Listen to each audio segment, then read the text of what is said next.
नमस्कार मैत्रिणींनो, simple recipe या यूट्यूब चॅनलवर आपले स्वागत। आज आपण बनवणार आहे कैरीची लुंजी। त्यासाठी आपल्याला लागणारे साहित्य: कच्ची कैरी, गूळ, तेल, मोहरी, सोप, हळद, जिरं, मीठ, मिरची पावडर।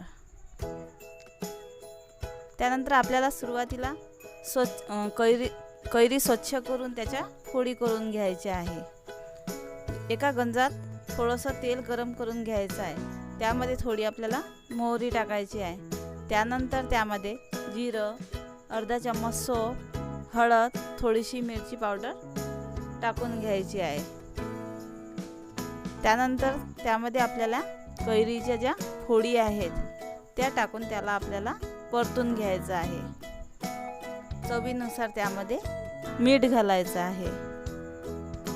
हे सर्व मिश्रण मिक्स केल्यानंतर त्यामध्ये जो बारीक केलेला गूळ आहे तो आपल्याला त्यामध्ये घालायचा आहे।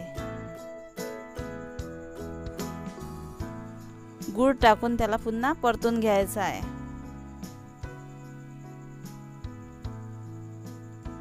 त्यानंतर थोडासा गूळ विरघळल्यानंतर आपल्याला अर्धा कप त्यामध्ये पाणी टाकायचं आहे।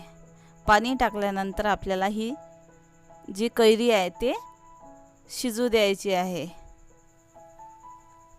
ही पहा, आपली ही कैरीची लुंजी आंबट गोड अशी तयार झाली। आपण जर या चॅनलवर नवीन असाल तर आमच्या चॅनलला लाईक आणि सबस्क्राईब जरूर करा।